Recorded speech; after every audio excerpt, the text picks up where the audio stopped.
जय हिंद प्यारे बच्चों।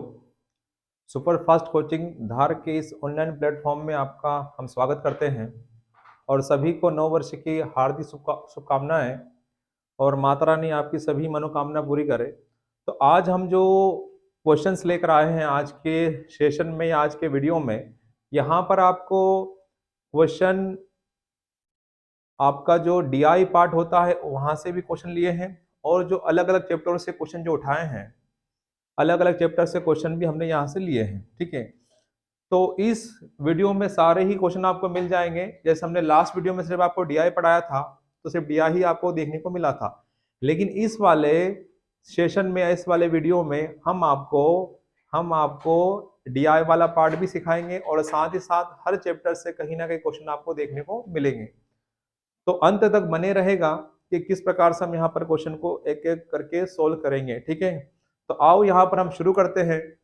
पहला क्वेश्चन हमने यहाँ पर क्या लिया है, डीआई का। ठीक है, और डीआई में जो है ये बार ग्राफ है। ठीक है, और बार ग्राफ में आपको क्या देखने को मिला है कि क्वेश्चन इस प्रकार से, और इस बार ग्राफ में आपको 4 क्वेश्चन दिखाई दे रहे होंगे। ठीक है, कितने क्वेश्चन दिखाई दे रहे हैं आपको? 4 क्वेश्चन। अब 4 क्वेश्चन में आपको क्या देखने को मिल रहा है, यहाँ लिखा है किसी विशिष्ट इलाके में छात्रों द्वारा स्कूल तक जाने के लिए प्रयोग की जाने वाली विभिन्न विधियों को निरूपित करता है। मतलब बच्चे कहाँ जा रहे हैं? स्कूल जा रहे हैं किसी विशिष्ट इलाके से। ठीक है, उनकी कॉलोनी से या इलाके से। तो छात्र किस किस प्रकार से स्कूल जा रहे हैं वो आपको यहाँ पर दिखाया गया बार ग्राफ के द्वारा। यहाँ पर कार से जा रहे हैं, बस से जा रहे हैं, मोपेड से जा रहे हैं, बाइसिकल से जा रहे हैं और रिक्शा। मोपेड मतलब एक छोटी साइकिल होती है जो बाइक से कम वाला होता है या कमतर वाला होता है, उसे हम क्या कहते हैं? मोपेड। अब यहाँ पर जो संख्या आपको दर्शाई दे रही है 0, 2, 4, 6, 8, 10, 12, 18, 16, 20, 22 और कितना 24। और यहाँ लिखा है छात्रों की संख्या यूनिट, एक यूनिट बराबर कितना है? 10 छात्र। एक यूनिट मतलब कितने छात्र हैं? 10। जैसे यहाँ पर 2 लिखा है, 2 मतलब कितने? 20 छात्र। 4 मतलब कितने? 40 छात्र। 6 मतलब कितने? 60 छात्र। 10 मतलब कितने? 100 छात्र। मतलब आपसे ये बोला है कि एक यूनिट इक्वल टू कितना बोला है? 10 स्टूडेंट। कितना बोला है? 10 स्टूडेंट बोला है। 10 स्टूडेंट की बात कर रहा है या छात्र की बात कर रहा है। ठीक है, तो आओ यहां से हम शुरू करते हैं। पहला क्वेश्चन लिखा है उस इलाके में कितने छात्र आते हैं। मतलब सारे ही इलाके से छात्र आ रहे हैं। उस इलाके में कितने छात्र आते हैं? तो ये सारे इलाके हैं जो कार से आ रहे हैं, बस से आ रहे हैं, मोपेड से आ रहे हैं, बाइसिकल से और रिक्शे से आ रहे हैं। तो सबसे पहले यहाँ देखो, अगर हम कार की बात करें, अगर कार की बात करें, पहला जो क्वेश्चन है यहाँ पर कार है, फिर क्या है आपका यहाँ पर बस है, फिर आपका मोपेड है, फिर आपका क्या है? बाइसिकल है, बाइसिकल या साइकिल है, साइकिल बना लेते हैं, और फिर आपका क्या है? रिक्शा है। तो देखिए जी, कार में कितने हैं? यहाँ पर 6 है। फिर यहाँ पर अगर बात करें कार में कितना? 6 है। फिर बस की अगर बात करें तो यहाँ पर 14 और 16 के बीच मतलब 15। बस से कितने? 15। फिर यहाँ पर मोपेड से अगर बात करें तो 10 और एक कितना? 10 और 12 के बीच में है तो कितना? मोपेड से 11। अगर हम बाइसिकल की बात करें या साइकिल की बात करें तो कितना? 18। और लास्ट में कितना दे रहा है? रिक्शा। रिक्शा कितना है? 16। तो इन सभी को हमें क्या बताना है? उस इलाके में कितने छात्र आते हैं। तो उस इलाके में अलग अलग कितने छात्र आते हैं, या फिर आपको क्या पूछा है? उस इलाके से कितने छात्र आते हैं स्कूल ना। तो एक इलाका है और सभी उस इलाके से अलग अलग प्रकार से वहां स्कूल जाने के लिए इस प्रकार से वो उपयोग कर रहे हैं। कोई कार से आ रहा, कोई बस से, कोई मोपेड से, कोई बाइसिकल से, कोई रिक्शे से। तो हमें बताना है कि उस इलाके से कितने छात्र आ रहे हैं। तो इसे हमें क्या करना होगा? जोड़ना होगा। तो जोड़ने पर आपने क्या देखा? जोड़ेंगे यहाँ पर 16 और 18 अगर हम जोड़े तो कितना होगा आपका? 34 हो जाएगा। 34 में जब 11 जोड़ोगे तो कितना हो जाएगा आपका? 45। 45 से 15 जोड़ोगे, 45 से 15 जोड़ोगे तो 60। 60 में 6 जोड़ोगे तो कितना? 66। कितना आ रहा है? 66। और क्वेश्चन में आपको बोल दिया है कि एक यूनिट इक्वल टू कितना? 10 छात्र। कितना है? 10 छात्र। अगर एक यूनिट बराबर 10 छात्र है तो यहाँ पर कितना यूनिट आया है?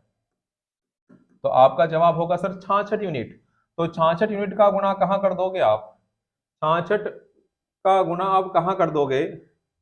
66 का गुणा आप कहाँ कर दोगे? 66 का गुणा आप कर दोगे एक सेकेंड, 66 का गुणा आप कहाँ कर दोगे? 66 का गुणा आप 10 में कर दोगे। 66 का गुणा जैसे आप 10 में करोगे तो कितना आ जाएगा? 660। तो इस क्वेश्चन का जो आंसर होगा ये क्या होगा? 660। तो उम्मीद करते हैं आपको पहला क्वेश्चन समझ में आया होगा। सेकंड क्वेश्चन क्या बोल रहा है? सेकंड क्वेश्चन में बोला कितने छात्र मिलकर बाइसिकल और रिक्शे का प्रयोग करते हैं? कितने छात्र मिलकर? बाइसिकल की बात करें तो कितना भी आया था? 18, ये 18 प्लस, और रिक्शा की बात करें तो 16। तो 16 और 18 को जब आप जोड़ोगे तो कितना आएगा? 34 यूनिट। और 34 यूनिट आ रहा है, कितना आ रहा है? 34 यूनिट आ रहा है। 34 यूनिट आ रहा है साहब, कितना आ रहा है? 34 यूनिट आ रहा है। अब 34 यूनिट आ रहा है, यहां देखिएगा 34 आ रहा है। 34 यूनिट, और एक यूनिट बराबर कितने छात्र? 10। तो इसमें हम किसका गुणा करेंगे? 10 का। तो कितने आ जाएंगे? 340। 300 कितना? 40। तो इस क्वेश्चन का आंसर क्या होगा? सेकंड, 340। तो उम्मीद करते ये भी आपको समझ में आया होगा। क्वेश्चन नंबर अगर हम तीसरे की बात करें तो तीसरे में आपको क्या देखने को मिल रहा है? तीसरे वाले क्वेश्चन में आपको क्या देखने को मिल रहा है कि उस इलाके से बस का प्रयोग करने वाले छात्रों का प्रतिशत बताएं। उस इलाके से बस बस का प्रयोग करने वाले छात्रों का परसेंटेज बताएं। तो आपको क्या बताना है? परसेंटेज। और किसका परसेंटेज? बस का। कि बस से कितने लोग ट्रेवल कर रहे हैं, तो आपको बताना है बस का परसेंटेज। Very good. तो यहां पर आप देखिएगा, यहां पर देखिएगा उस इलाके में टोटल कितने बच्चे आ रहे हैं स्कूल अलग अलग साधनों से, तो आपका जवाब होगा 660। तो 660 में से बाइसिकल सॉरी बस से कितने आ रहे? देखो यहां पर 15। 15 मतलब क्या? 150। क्योंकि 15 यूनिट, एक यूनिट बराबर कितना? 10 छात्र। तो यहां पर 15 यूनिट है तो 15 गुना क्या करोगे? 10। तो जैसे ही 15 गुना 10 करोगे, 15 गुना 10 करोगे तो कितना आ जाएगा साहब? 150 छात्र। कितना आएंगे? 150। तो 660 में से 660 में से कितने छात्र? 150 छात्र किससे ट्रेवल कर रहे हैं? बस से। और आपको क्या जानना है? परसेंटेज। तो उसके लिए क्या लगा दो? गुणा। तो गुणा कितना आ गया? 100%। अब इससे अगर हम कैंसिल करें तो यहां पर आप देखते हैं क्या हो रहा है। तो ये 0 से 0 क्या हो गया? कैंसिल हो गया। और इसे अगर काटे तो किससे काट सकते हो आप? 3 से काट सकते हो। 3 है 5 15, 3 दूनी 6, और 3 दूनी कितना? 6। फिर अगर इसे कैंसिल करें 2 से तो ये कितना हो जाएगा? 50, और यहाँ पर कितना? 11। तो गुणा करने पर क्या मिला आपको? 250 बटा 11%। 250 बटा 11%। और 11 आपको यही दिखाई दे रहा है, तो यही आपका क्या हो जाएगा? आंसर। और अगर इसे सोल्व करोगे तो 11 दूनी कितना? 22। कितना बचा? कितना बचा? 3 बचा। फिर 11 दूनी कितना? 22। फिर रिमाइंडर क्या बचा? 8 बटे में कितना? 11%। तो इस क्वेश्चन का जो आंसर होगा वो क्या होगा? 22 सही 8 बटे 11%। 22 सही 8 बटे 11%। अगला जो क्वेश्चन है, और अगले का जो है वो देखो, अगले में क्या पूछा है? परिवहन के अपने साधन के रूप में कार का और रिक्शे का प्रयोग करने वाले छात्रों का अनुपात। किसका? कार का भी देखा आपने कितना? 60 है। 6 मतलब क्या? 60। एक यूनिट बराबर कितना? 10 छात्र। तो 6 यूनिट बराबर कितना? 60 छात्र। समझ में आ रहा है ना? कितना छात्र? 60 छात्र। और उसके बाद यहां पर क्या बोला है? इसके बाद यहां पर क्या बोला है? रिक्शा। क्या बोला है? रिक्शा। रिक्शा में कितना? देखो यहां पर 16। 16 मतलब क्या हो जाएगा यहां पर? 160।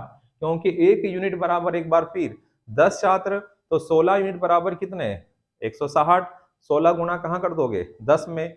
या फिर दोनों ही यूनिट यूनिट है तो भी हम इस तरीके से अगर 0 का गुना ना करते हैं तो भी आ जाएगा। तो यहां पर ये कट रहा है, ये 20 से 3 बार, और ये 20 से कितनी बार? 8 बार। तो आपका इस क्वेश्चन का आंसर क्या हो जाएगा? 3:8। पहले कौन है? कार। तो कार का रेशो पहले आएगा। फिर कौन है? फिर कौन है? रिक्शा। तो रिक्शे का रेशो बाद में आएगा। तो 3:8।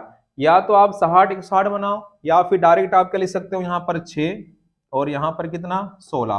क्योंकि दोनों की इकाई कैसी है? समान। यूनिट है 6 यूनिट और 16 यूनिट।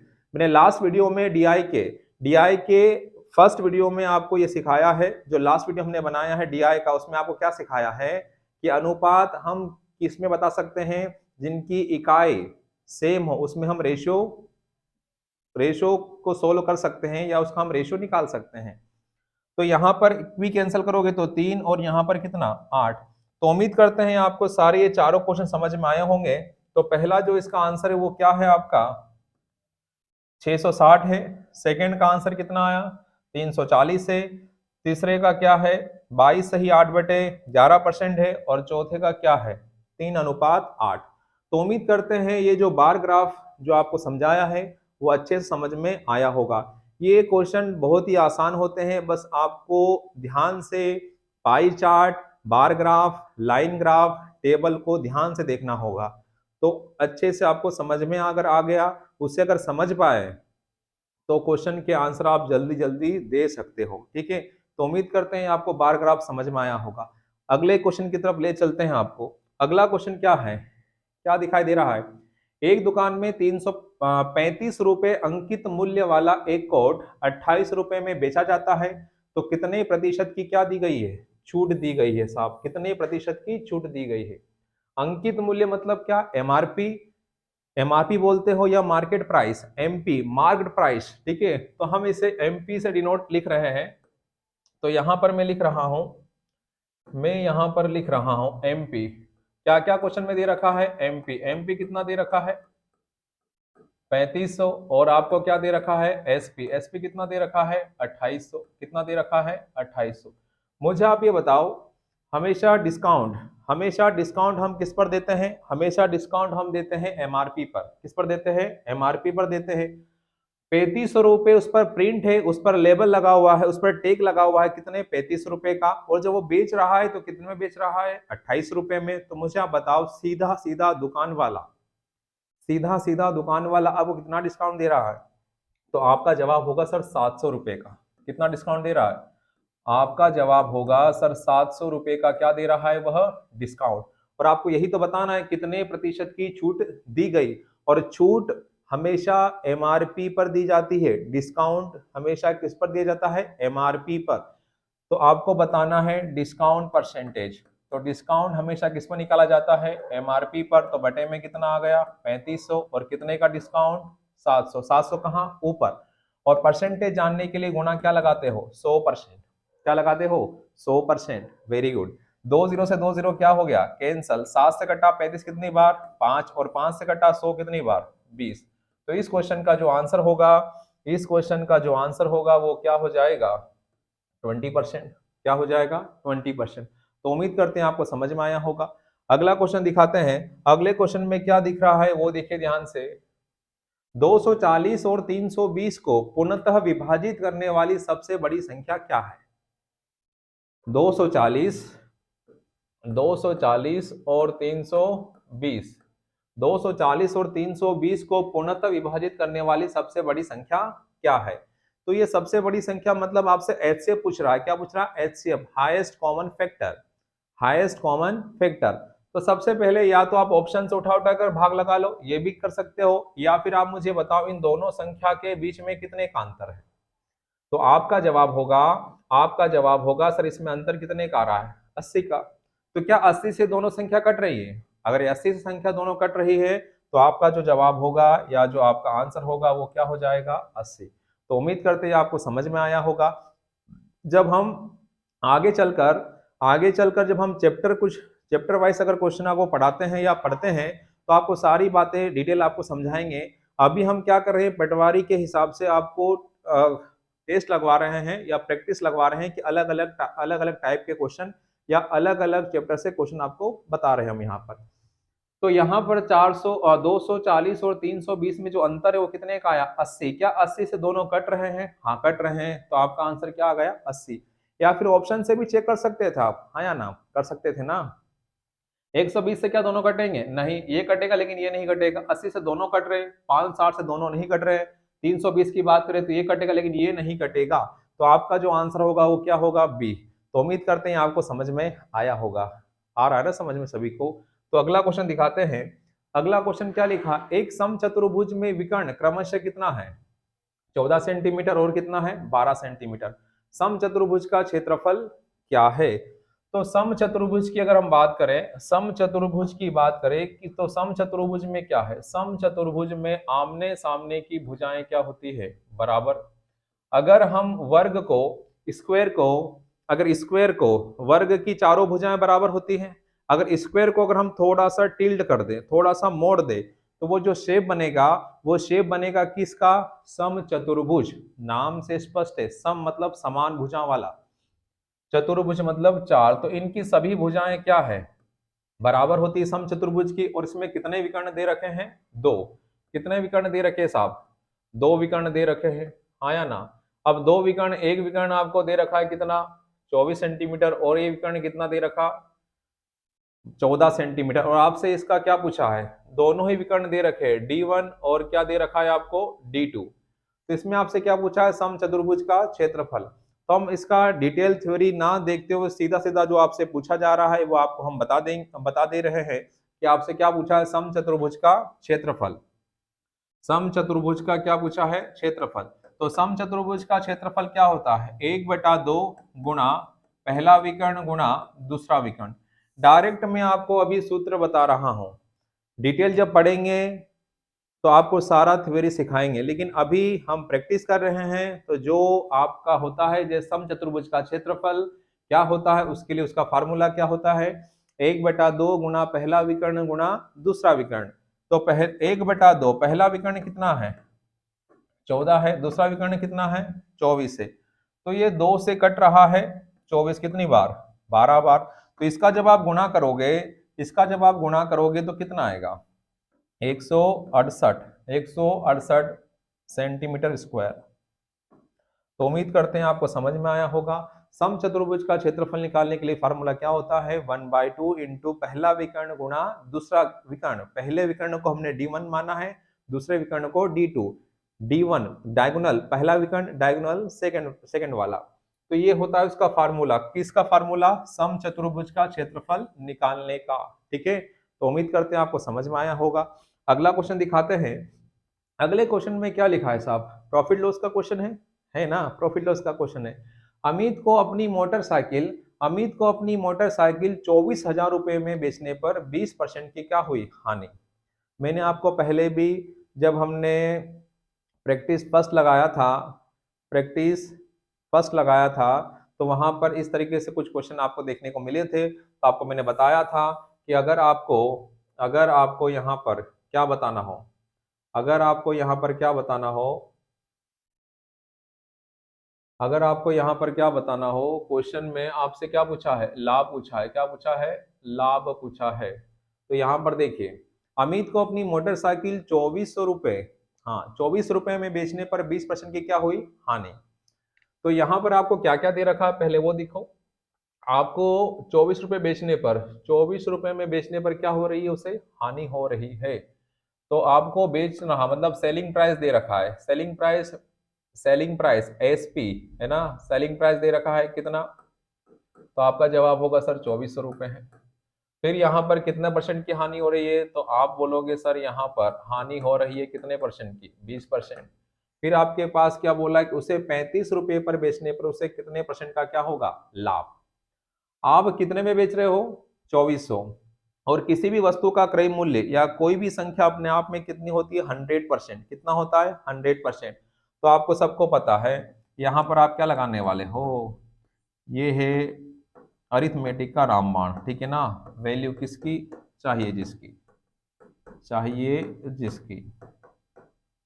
अब यहाँ पर देखो, वैल्यू आपके पास कितनी है साहब? 2400। तो ये 2400 लिखा। ये 2400 वैल्यू किसकी है? 20। 24 रुपए में जब बेच रहे हो तो 20% की हानि हो रही है, मतलब आप कितने बेच रहे हो?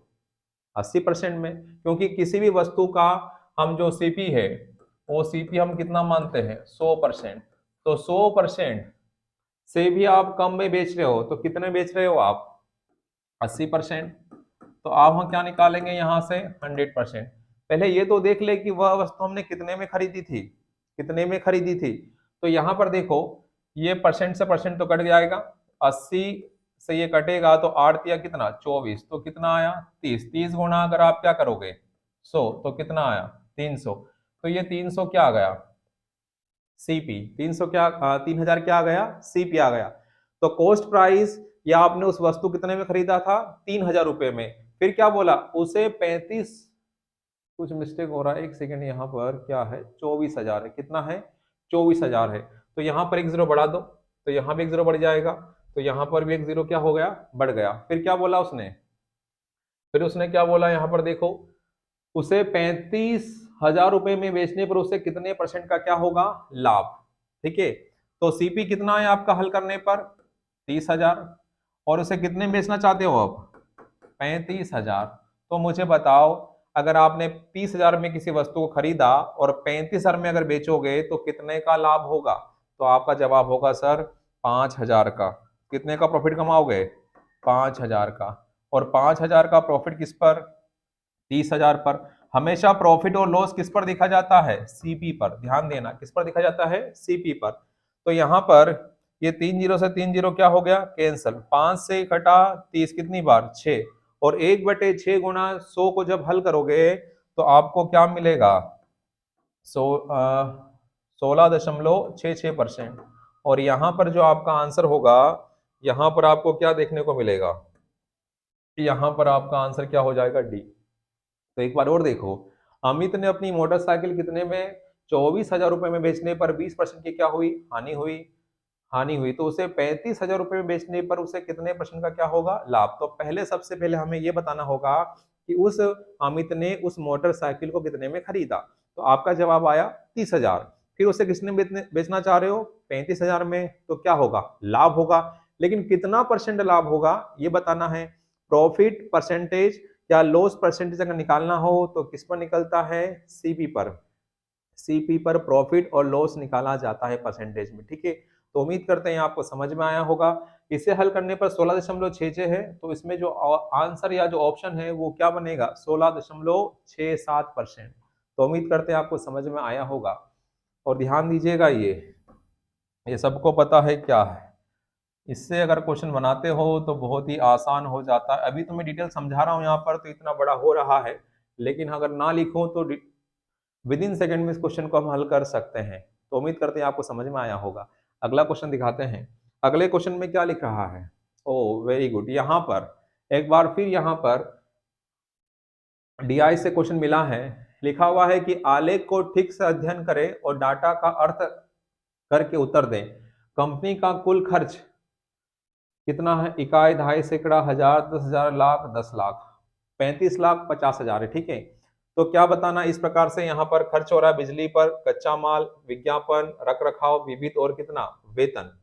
अगर यहाँ पर हम देखें, अगर हम यहाँ पर देखें तो कितना हो रहा है 25 और 26 कितना हो गया आपका 51, 51 में जब 14 जोड़ोगे तो 55 10 कितना 65, 65 में जब 22 जोड़ोगे 65 2 67, 67 67 हो गया 77, 87, 87 में जब 13 जोड़ोगे तो कितना हो रहा है 100%। 100% हो रहा है ना, एक बार चेक कर लिया है, लास्ट टाइम ऐसे ही कुछ मिस्टेक हो गया था उस क्वेश्चन में। तो पूरा 100% हो गया ना, ठीक है 100% हो गया है। आपको क्या बोला, कंपनी द्वारा वेतन पर खर्च की जाने वाली राशि क्या है। अब ये जो इस प्रकार से खर्चा हो रहा है किसका, कंपनी का, कितना हो रहा है 35,50,000। और अगर परसेंटेज पर अगर दे रखा है पाई चार्ट तो हम उस परसेंटेज को कितना मान कर लेते हैं 100%। कितना परसेंट 100%। और 100% ये क्या हो रहा है इसमें खर्च हो रहा है, क्या हो रहा है खर्च हो रहा है। इस प्रकार से दर्शाया गया है कंपनी का खर्च। तो आपको वही वैल्यू दे रखी क्वेश्चन में कितना 35 लाख कितना 50,000, ये वैल्यू है किसकी 100% की। और आपको क्या चाहिए बताओ, कंपनी द्वारा वेतन पर खर्च की गए, वेतन कितना है 25%, 25% है साहब, कितना है 25% वेतन का बताना है। तो आपको सबको पता है यहाँ पर परसेंट से परसेंट कट जाएगा और 25 चौक कितना 100। एक बार फिर डिवाइड करने जा रहे हैं, तो डिवाइड करके देखते हैं क्या मिलने वाला है। 4 8 कितना 32, बस खत्म हो गया। 4 8 कितना 32, तो आपका आंसर क्या हो जाएगा। पूरा सोल्व थोड़ी करना है आपको, यहाँ पर अगर मिल रहा है तो देख लीजिए 4 8 कितना 32। एक बार फिर देखो यहाँ पर आंसर तो ऑलरेडी आपका आ चुका है। तो यहाँ पर कितना, 4 8 कितना हो गया 32, 32 हुआ। यहाँ पर कितना बचा 3, फिर 35, फिर 4 8 कितना 32, फिर कितना बचा 3, 30 हुआ। फिर 4 7 28, 28 हुआ ना, तो कितना बचा 2, तो 4 पंजे 20 और कितने जीरो, 2 जीरो। तो आप बोल सकते हो कि कितना खर्च हो रहा है वेतन पर, तो आपका आंसर क्या होगा, आपका आंसर होगा 8,87,500 रुपये। 8,87,500 रुपये किसमें खर्च हो रहा है, वेतन पर। तो उम्मीद करते हैं ये आपको पाई चार्ट समझ में आया होगा। अगला क्वेश्चन दिखाते हैं। अगले क्वेश्चन में क्या लिखा है, 3 6 और 18 का चौथा अनुपातिक है, डैश डैश है। अब अनुपातिक क्या है, जैसे यहाँ पर अनुपातिक में पहले थोड़ा सा यह समझ लीजिए, ए अनुपात बी बराबर सी अनुपात, ए अनुपात बी समानुपात सी अनुपात क्या डी। तो ए बटा बी बराबर सी बटा क्या डी। अनुपातिक मतलब क्या होता है कि पहले और दूसरे का जो अनुपात होगा वो तीसरे और चौथे के अनुपात के बराबर, ये है सीधा सीधा, ठीक है।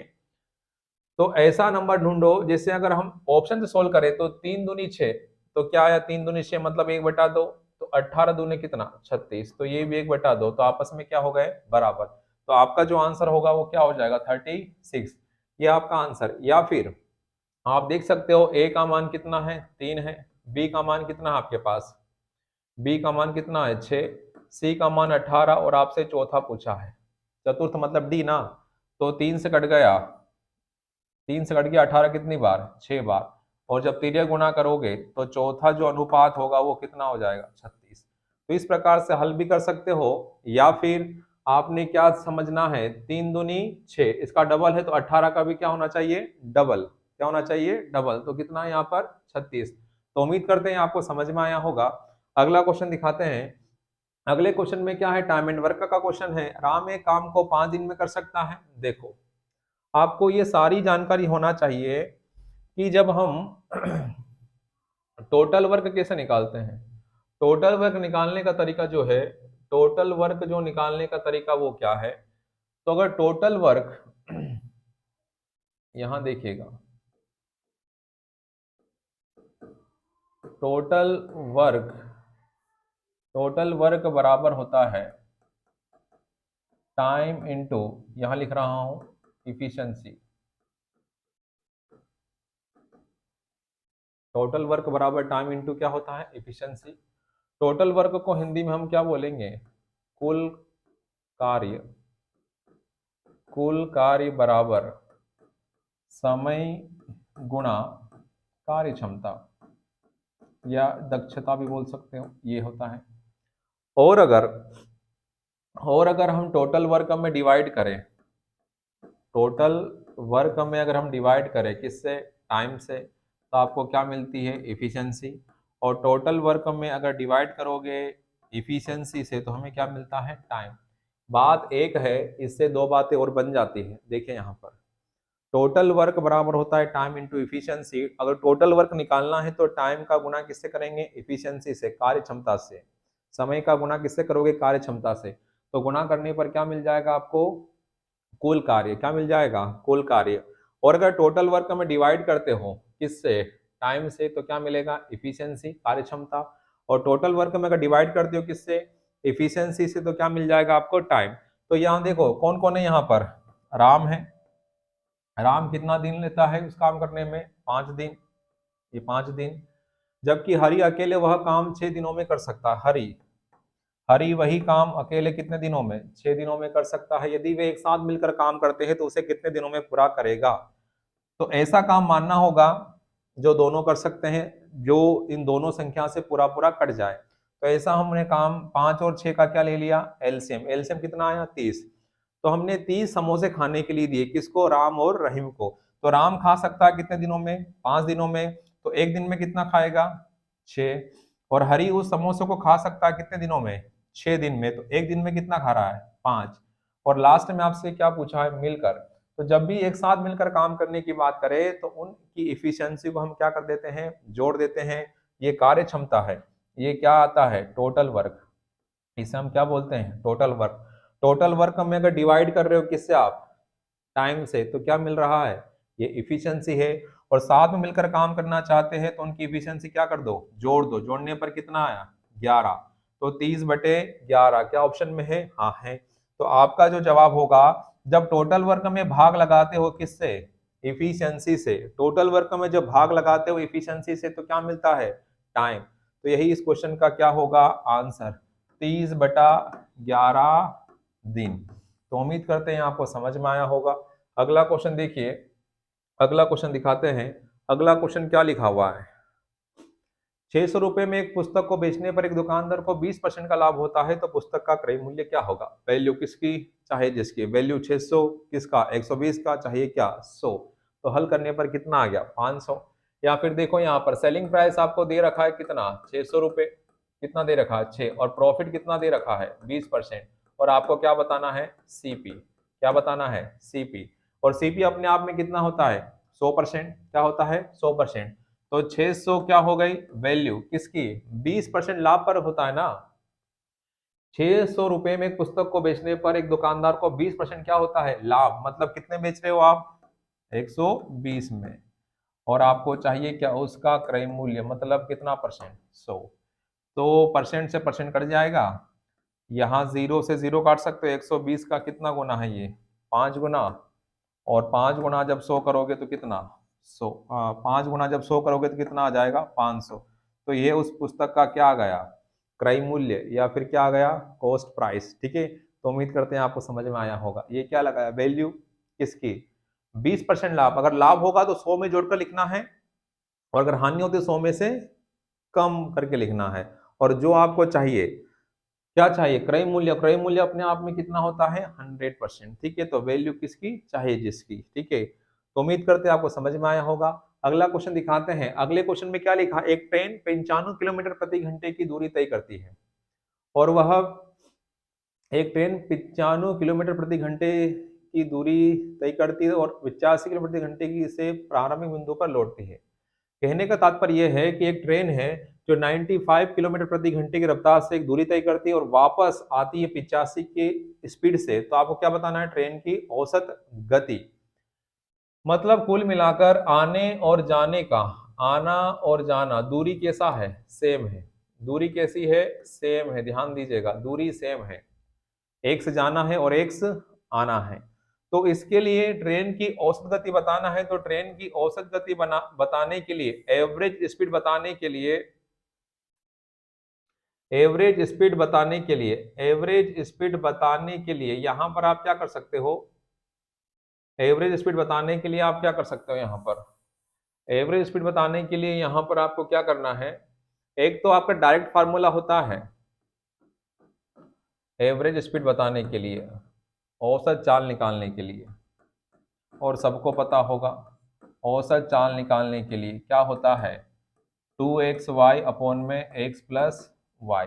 ये तरीका है औसत चाल निकालने का। x क्या होगा पहली वाली स्पीड, y क्या होगा सेकंड वाली स्पीड। ठीक है, तो यहाँ पर आपको क्या औसत चाल निकालने के लिए, ये देखो पहले 2 गुणा 95 गुणा 85, और बटे में दोनों को क्या करोगे जोड़ोगे, 95 और 85 जब जोड़ोगे तो कितना आएगा 9 दूनी 18, 9 दूनी कितना हो रहा है 18 हो रहा है, कितना हो जाएगा 18 हो जाएगा।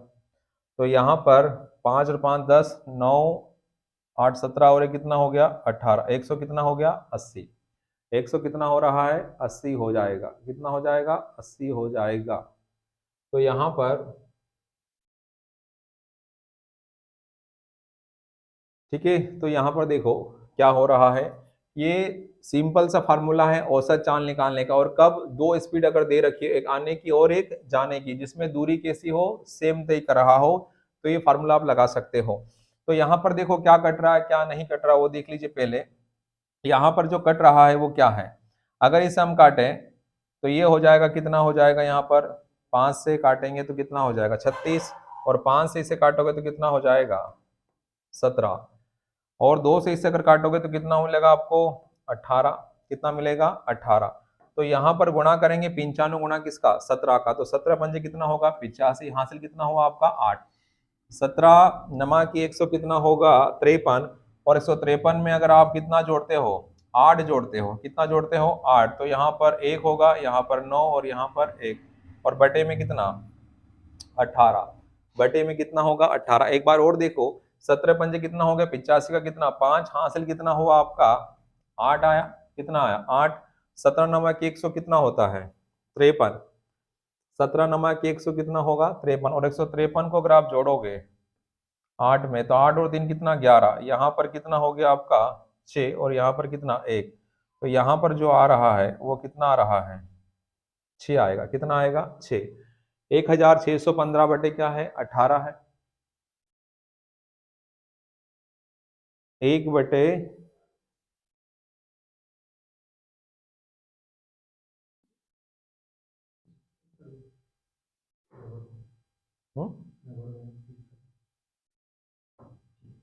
तो यहाँ पर 1615 बटे क्या लिखा है 18 लिखा हुआ है। तो इससे अगर आप सोल्व करोगे, इसे अगर आप सोल्व करोगे तो यहाँ पर कितनी बार भाग जाएगा, देखो ऑप्शन आपके सामने है, अगर हम भाग लगाते हैं 1615 में किसका 18 से, तो 18 8 एक तो 144 होता है, ये सबको पता है, 18 8 कितना 144, 98 में 162 ज्यादा हो जाएगा, तो 8 ऑप्शन में आपको दिख रहा है पहले और किसमें तीसरे में। अब यहाँ पर अगर घटाओगे तो 11 में से अगर 4 घटाया कितना आपका 7, यहाँ पर 1 और यहाँ पर कितना 5, फिर 98 100 क्या होगा 62, और 18 धाम 180 होगा, ज्यादा हो जाएगा, तो हमारा यहाँ पर हम देख सकते हैं 89 पॉइंट को समथिंग आ रहा है, और ऑप्शन आपका यहाँ पर देखने को मिल रहा होगा कि आपका जो आंसर होगा वो क्या हो जाएगा सी वाला।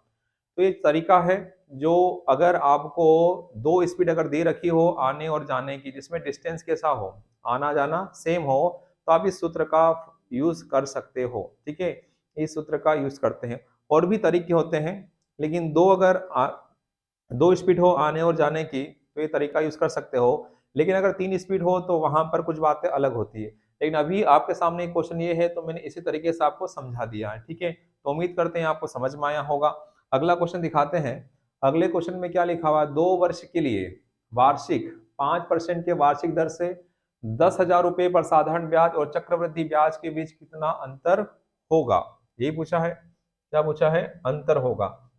तो यहाँ पर आपको क्या बताना है अंतर, साधारण ब्याज और चक्रवृद्धि ब्याज का अंतर, और कितने वर्ष बोला है 2 वर्ष, तो 2 वर्ष के लिए 2 वर्ष के लिए आपको सबको पता है 2 वर्ष के लिए भी एक फार्मूला होता है, 2 वर्ष के लिए 2 वर्ष के लिए फार्मूला होगा एसआई और सीआई का अंतर बताने के लिए, डिफरेंस बताने के लिए, वो क्या होता है डी बराबर पी आर बटा 100 की पावर कितना 2। तो अभी जो जो क्वेश्चन आपके स्क्रीन पर देखने को मिल रहे हैं उसी क्वेश्चन को हम जो तरीका बता रहे हैं वो अभी देखते जाना, और भी तरीके होते हैं हल करने के, लेकिन अभी जो है जो हम आपको प्रैक्टिस करवा रहे हैं उसके अकॉर्डिंग जल्दी से आपको सोल्व करवा रहे हैं। तो सारा एक दो तरीके होते हैं, लेकिन सारे तरीके आपको यहाँ पर नहीं सिखा सकते हैं अलग अलग, क्योंकि समय लग जाएगा, तो जो तरीका अभी बता रहे हैं उसे देखते जाओ ध्यान से। तो 2 वर्ष के लिए अलग फार्मूला होता है, 3 वर्ष के लिए भी अलग होता है, और इसके अलावा भी अलग तरीका जो होता है उससे हम बना सकते हैं इस क्वेश्चन को। तो डी बराबर पी आर बटा 100 की पावर कितना है 2 है, पी कितना है आपके पास 10,000, आर कितना आपके पास 5, और 5/100 लिख देता हूं, 5 बटा कितना 100 और उसकी पावर कितना 2, 5 से घटा 100 कितनी बार 20 बार, तो डी बराबर 10,000 गुणा 1, और 20 का वर्ग कितना होगा आपका 20 का वर्ग कितना होगा 400, 2 0 से 2 0 क्या हो गया कैंसल, 4 से कटेगा 100 कितनी बार 25 बार। तो आपका इस क्वेश्चन का जो आंसर होगा चक्रवृद्धि ब्याज और साधारण ब्याज के बीच का जो अंतर होगा वो कितना आ जाएगा, कितना आ जाएगा 25। तो उम्मीद करते हैं आपको समझ में आया होगा। अगला क्वेश्चन दिखाते हैं। अगला क्वेश्चन क्या है, डाटा के वितरण में उच्चतम स्कोर और न्यूनतम स्कोर के बीच के अंतर को क्या कहा जाता है, माध्य माध्यिका बहुलक श्रेणी। तो इस श्रेणी को हम और भी बोल सकते हैं, तो यहाँ पर आप इसे लिख सकते हो, यहाँ पर क्या परास, क्या लिख सकते हो परास, तो बहुलक माध्यिका। तो अभी तो डायरेक्ट आपसे क्वेश्चन पूछा है कि अधिकतम उच्चतम स्कोर और न्यूनतम स्कोर के बीच का जो अंतर है उसे हम क्या कहते हैं श्रेणी कह सकते हैं, श्रेणी कह सकते हैं, या फिर इसे हम क्या बोल सकते हैं, मैथमेटिक्स के लैंग्वेज में क्या बोल सकते हैं, परास। ठीक है, तो अभी ये ऑप्शन इसी प्रकार से माध्य, माध्यिका, बहुलक। बहुलक सबको पता है कि बहुलक में जो संख्या ज्यादा बार रिपीट होती है उसे हम क्या कहते हैं, बहुलक। लेकिन यहाँ पर उच्चतम और न्यूनतम स्कोर के बीच का अंतर पूछा है। और माध्य के बारे में आपको सब पता है कि माध्य कैसे निकाला जाता है। सभी संख्याओं का योग करते हैं और टू से क्या करते हैं, जो भी नंबर होते हैं जितने में उसे डिवाइड करते हैं तो आपका आंसर आ जाता है। तो इसे हम क्या कहेंगे, इसका जो आंसर होगा, या फिर अभी आपको अगर समझ नहीं आ रहा है तो यहाँ पर अभी क्या लिख लीजिए, परास। क्या लिख लीजिए, परास। तो उच्चतम स्कोर और न्यूनतम स्कोर के बीच का जो अंतर होगा उसे हम क्या कहेंगे, परास। ठीक है, अगला क्वेश्चन देखिए। अगले क्वेश्चन में क्या लिखा है, एक समबाहु त्रिभुज की भुजा कितना है, 2√3 सेंटीमीटर, जिसकी ऊंचाई कितनी, उसकी ऊंचाई क्या है। आपके पास बोला है कौन सा त्रिभुज, समबाहु त्रिभुज की तीनों भुजाएं कैसी होती है, बराबर, सबको पता है बराबर होती है। और आपसे पूछा जा रहा है उसकी क्या हाइट, क्या पूछा है, उसकी हाइट पूछा है। तो डायरेक्ट आपको यहाँ पर हम फार्मूला दिखा रहे हैं और भुजा का मान दे रखा है, ये भुजा है, भुजा को डिनोट किससे करेंगे, ए। और ए का मान आपको दे रखा है, कितना दे रखा है, ए का मान 2 रूट में कितना 3। और आपसे क्या पूछा है, उसकी ऊंचाई। तो हाइट बताने के लिए फार्मूला जो होता है, हाइट बताने के लिए जो फार्मूला होता है समबाहु त्रिभुज की ऊंचाई निकालने के लिए, √3/2 क्या होता है, ए। और √3/2 ए का वैल्यू आपके पास क्वेश्चन में ऑलरेडी गिवन है, तो 2 रूट क्या करोगे 3, ये 2 से 2 क्या होगा, कैंसल। और √3 का गुणा √3 में करोगे तो कितना आ जाएगा, 3 सेंटीमीटर। तो इस क्वेश्चन का जो आंसर होगा वो क्या हो जाएगा, 3 सेंटीमीटर। तो उम्मीद करते हैं आपको समझ में आया होगा। आपको हाइट बताना है, सारी डिटेल, सारी थ्योरी हम जब आपको चैप्टर वाइज पढ़ाएंगे तो आपको सारा सिखाएंगे। लेकिन अभी आपको डायरेक्ट बता रहे हैं कि इसका हाइट क्या, हाइट बताना था। तो हाइट के लिए जो फार्मूला होता है वो क्या होता है, √3/2 ए।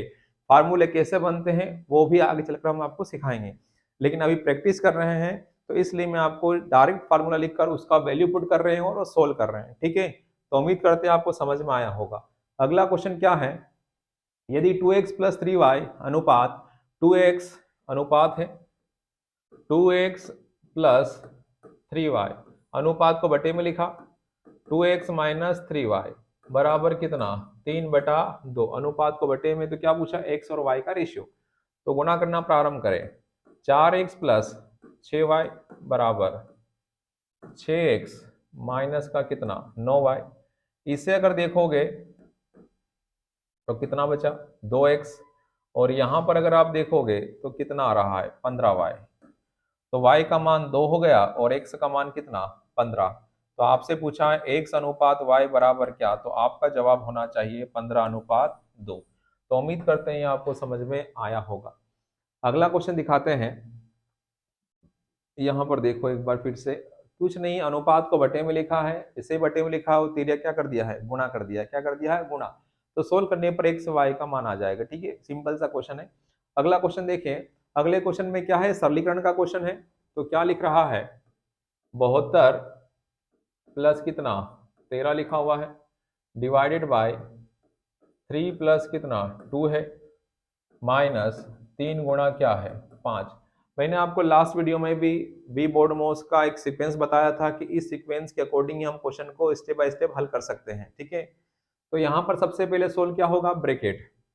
तो ब्रैकेट में अगर सोल्व करोगे तो ये कितना हो गया साहब आपका 85 डिवाइडेड बाय कितना 5 माइनस कितना हो गया 15। अब डिवाइड है माइनस है तो ब्रैकेट को पहले हल कर लिया। अब डिवाइड पहले होगा तो ये कितना हो गया आपका, यहाँ पर इसे सिर्फ सोल्व करोगे तो कितना होगा 17, भाग लगाओगे तो 5 में 5 से जब भाग लगाओगे 85 में कितना 17 माइनस कितना 15। तो आंसर क्या आ गया 2। तो इस क्वेश्चन का आंसर कितना आया आपका 2। तो उम्मीद करते हैं आपको समझ में आया होगा। अगला क्वेश्चन दिखाते हैं। अगले क्वेश्चन में क्या लिखा है, एक बैंक 5% प्रतिवर्ष के साधारण ब्याज पर से ऋण देता है और 1 साल के लिए 50,000 रुपए का ऋण लेने वाला एक ग्राहक कितना ब्याज बैंक को भुगतान करेगा। ब्याज बताना, सिंपल सा क्वेश्चन है, एसआई बताना है। एसआई बराबर क्या होता है, मूलधन गुणा दर गुणा समय और बटा कितना 100।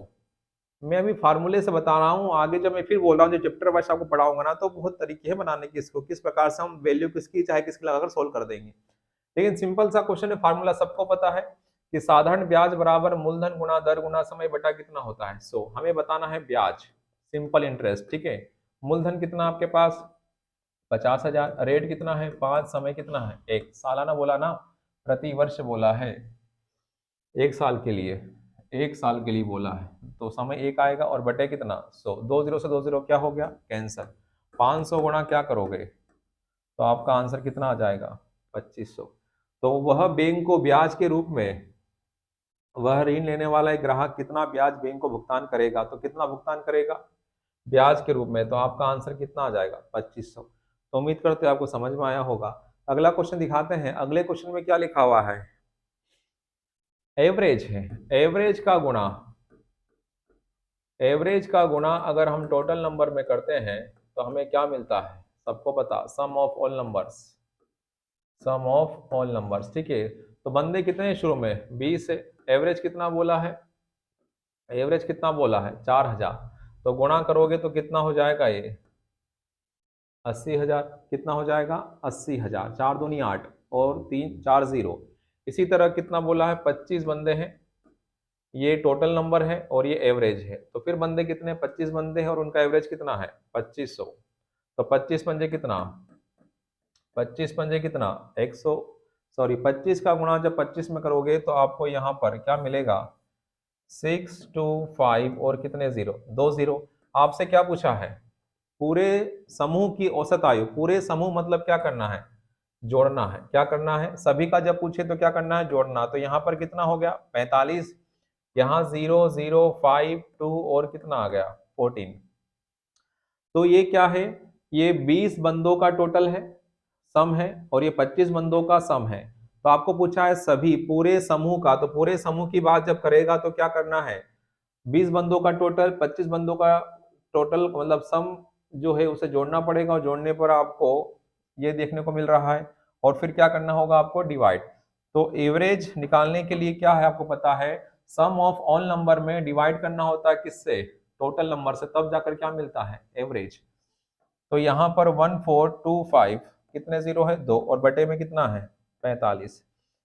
तो यहाँ पर अगर हम इसे कैंसिल करें किससे 5 से तो ये कितना आ जाएगा 9, यहाँ 5 दूनी कितना 10, फिर 5 अठे कितना 40, 55 25 और कितने 2 जीरो, और बटे में क्या है आपके पास 9। तो भाग लगाते हैं, तो 28,500 में जब 9 से भाग लगाओगे तो कितना 9 या 27, बस खत्म हो गया क्वेश्चन, 9 या 27। तो क्योंकि यहाँ पर आपको क्या देखने को मिल रहा है, एक ही ऑप्शन है जहां पर क्या दिख रहा है आपको 3, तो आपका इस क्वेश्चन का जो आंसर होगा, क्वेश्चन का जो आंसर होगा अगर भाग लगाकर चेक भी करोगे तो आपको यही मिलेगा 3166 पॉइंट कितना 66, यही इस क्वेश्चन का क्या होगा आंसर।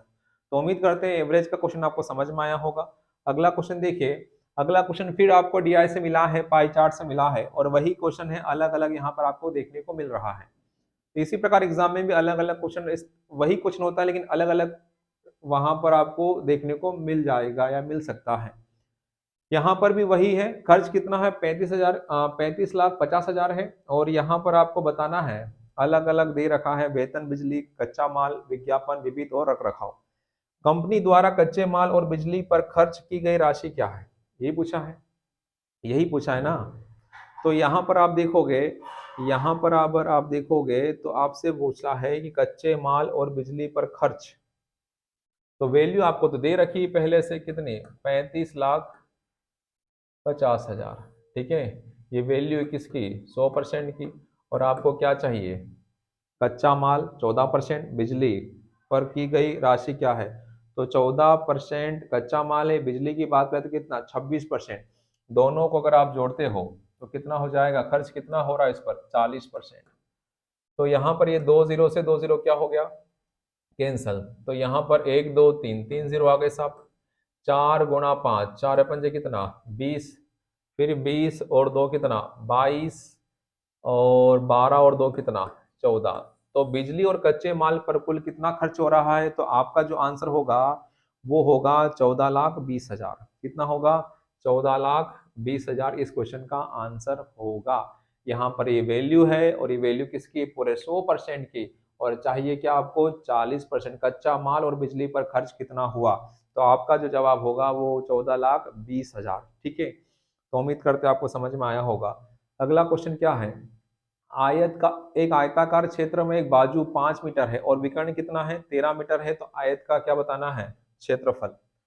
आयत के लिए सबको पता है कि आयत में आमने सामने की भुजाएं क्या होती है, समान होती है, और इसमें हम दो विकर्ण खींच सकते हैं। अभी तो एक विकर्ण बोला है और उसकी एक बाजू कितनी बोली है, मान लो ये मान ली 5 मीटर, कितना बोला है 5 मीटर, और विकर्ण का मान क्या बोला है 13 मीटर, कितना बोला है 13 मीटर।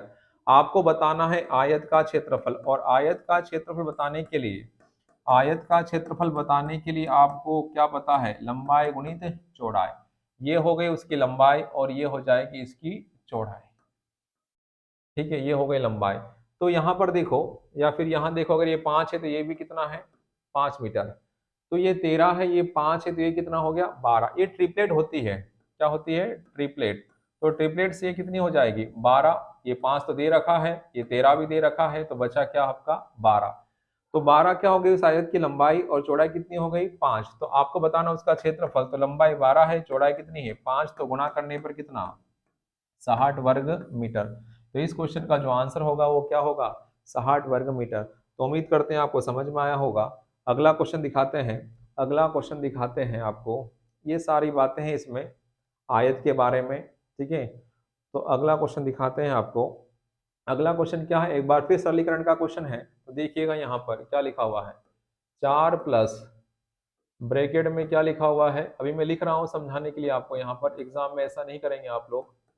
ये 10 लिखा है, फिर डिवाइड है, फिर 3 का वर्ग है, +1 -5, और ये ब्रैकेट बंद कर दिया साहब। ठीक है, तो सबसे पहले ब्रैकेट को सोल्व करेंगे, और ब्रैकेट में भी सबसे पहले छोटा ब्रैकेट आपको देखने को मिल रहा होगा। तो यहाँ पर 4 प्लस, इसे जब हल करोगे तो कितना आएगा 110, डिवाइडेड बाय 3 का वर्ग 9, 9 और 1 कितना 10, और माइनस कितना 5। ब्रैकेट में अब डिवाइड और क्या है माइनस है, तो डिवाइड पहले हल होगा, तो इसे जब हल करोगे तो कितना आएगा 11। 110 में जब भाग लगाओगे 10 से तो कितना आएगा 11, और माइनस कितना 5, इसे जब घटाओगे तो कितना आएगा 6। 11 में से 5 घटाओगे कितना आएगा 6, और 6 और 5 कितना 10। तो इस क्वेश्चन का जो आंसर होगा वो क्या होगा बी वाला। तो उम्मीद करते हैं आपको समझ में आया होगा।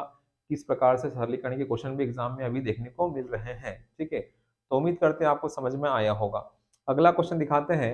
अगले क्वेश्चन में क्या लिखा है, दो पाइप क्रमशः 15 मिनट और 30 मिनट में टंकी भर सकते हैं। दोनों पाइप एक साथ खोले जाते हैं तो टंकी को भरने में कितना समय लगेगा। दो पाइप है और दोनों पाइप क्या करते हैं पानी भरते हैं। जो पाइप पानी भरेगा उसके लिए हम क्या लिखेंगे साइन प्लस, और जो खाली करेगा उसके लिए माइनस। अभी दोनों ही पाइप पानी भर रहे हैं, तो एक ले रहा है कितना मिनट 15 मिनट, और एक क्या ले रहा है 30 मिनट। तो 15 और 30 का अगर हम एलसीएम ले तो कितना आया 30। ये 30 जो एलसीएम ले रहे हैं ये हम क्या मान रहे हैं उस टंकी की कैपेसिटी, की उसमें इतना लीटर पानी आता है, या तो मान लो 30 लीटर या 30 यूनिट। ठीक है, तो भाग लगाओगे तो कितना आ गया यहाँ पर 2, और 15 दूने 30, और यहाँ पर कितना 1, कितना आ रहा है 1 आ रहा है। 15 दूने 30 और यहाँ पर 30 से कम 30। तो 1 मिनट में कितना पानी भरता है 2 लीटर मान लो, और ये बी कितना भरता है 1 मिनट में 1 लीटर। तो क्वेश्चन में क्या बोला है, यदि दोनों पाइप एक साथ खोल दे तो जब साथ में खोलेंगे तो उनकी क्षमता क्या होगी, इफिशियंसी है, काम करने की क्षमता है, तो उन्हें क्या कर दोगे जोड़ दोगे। तो जोड़ने पर कितना आया 3, तो 30 में जब 3 से भाग लगाओगे तो कितना आएगा 10 मिनट। तो इस क्वेश्चन का आंसर क्या होगा 10 मिनट। तो उम्मीद करते हैं आपको समझ में आया होगा। अगला क्वेश्चन दिखाते हैं। अगले क्वेश्चन में क्या लिखा है, एक खिलाड़ी 20 सेकंड में अपनी साइकिल 150 मीटर चलाता है, तो खिलाड़ी गति क्या, और गति किसे बताना है किलोमीटर प्रति घंटे में। तो सबको पता है स्पीड बताना है, और स्पीड बराबर क्या होता है डिस्टेंस अपॉन टाइम। डिस्टेंस कितना है आपके पास मीटर, 150 मीटर है, और टाइम कितना बोला है 20 सेकेंड। अब ध्यान दीजिएगा, अगर दूरी मीटर में है और समय सेकंड में है तो स्पीड जो आएगा वो किस में आएगा मीटर पर सेकंड में। तो इसे जब हल कर दोगे, इसे जब हल करोगे तो आपका जो स्पीड आएगा वो किस में आएगा मीटर पर सेकंड में। लेकिन आपको मीटर पर सेकंड में नहीं बताना है, किलोमीटर प्रति घंटे में। अगर मीटर पर सेकेंड से अगर आप कन्वर्ट करोगे किसमें, किलोमीटर प्रति घंटे में, तो आपको गुणा करना होगा किसका, 18/5 का। और अगर किलोमीटर प्रति घंटे से अगर आपको कन्वर्ट करना हो किसमें, मीटर पर सेकंड में, तो आपको गुणा लगाना होता है 5/18 का। ये मीटर है और ये सेकंड, इसे जब हल करोगे तो स्पीड किसमें आएगा, मीटर पर सेकंड में। लेकिन आपको मीटर पर सेकंड नहीं बताना, क्या बताना है, किलोमीटर प्रति घंटा। तो गुणा किसे करोगे इसमें, 18/5 का। तो 5 से कट गया 150, कितनी बार, 30। और ये 0 से 0 कट गया, 2 से 18 कितनी बार, 9। तो 9 या कितना, 27। 27 किलोमीटर प्रति घंटा, 27 किलोमीटर प्रति घंटा इस क्वेश्चन का क्या होगा आंसर। तो उस खिलाड़ी की गति क्या होगी, 27 किलोमीटर प्रति घंटा। तो उम्मीद करते हैं आपको समझ में आया होगा, उम्मीद करते हैं आपको समझ में आया होगा। अगला क्वेश्चन एक बार फिर देखो डीआई का है। यहाँ पर आपसे क्या पूछा है, आलेख का ठीक से अध्ययन करें और डाटा का अर्थ करके उत्तर दो। कंपनी का खर्च दे रखा है और क्या पूछा इस बार, क्रमशः कंपनी और रख रखाव पर कंपनी द्वारा खर्च की गई राशि का अनुपात क्या है। रेशियो पूछा है, सिंपल सा है, रेशियो पूछा है, अनुपात पूछा है। किसका पूछा, विज्ञापन। विज्ञापन देखो कहाँ है, 22% है, 22%। दोनों की इकाई अगर विज्ञापन की बात करें तो 22% है। और यहाँ पर कितना, क्या पूछा है, और रख रखाव, रख रखाव में कितना खर्च हो रहा है, 8%। कितना परसेंट हो रहा है, 8%। तो अनुपात हम किस में निकाल सकते हैं, दो समान राशियों में, ये भी परसेंट ये भी परसेंट, तो डायरेक्ट निकाल सकते हो। तो परसेंट से परसेंट तो कट जाएगा, ठीक है। तो यहाँ पर आपको क्या मिलेगा, 22 और यहाँ पर कितना 8। तो ये कट रहा है किससे, 2 से। तो ये कितना 11 और यहाँ पर कितना 4। 11 और 4, पहले विज्ञापन है तो विज्ञापन का 22% पहले आया, फिर क्या है रख रखाव, तो उसका बाद में आया। तो आपका जो आंसर होगा वो क्या होगा, 11:4। तो उम्मीद करते हैं यहाँ पर आपको सारी चीजें समझ में आई होगी। आज हमने सारे ही क्वेश्चन लेने की कोशिश की है, जहां पर आपने क्या देखा है, पाई चार्ट, डीआई से भी क्वेश्चन देखा है, बार ग्राफ से देखा है, और अलग अलग टॉपिक से अलग अलग हमने क्वेश्चन उठाए हैं, ठीक है। तो उम्मीद करते हैं सारी बातें आपको समझ में आई होगी। तो आज के लिए इतना ही रखते हैं, बाकी हम बात करेंगे नेक्स्ट वीडियो में। तो आज के लिए सभी को धन्यवाद, थैंक यू, जय हिंद।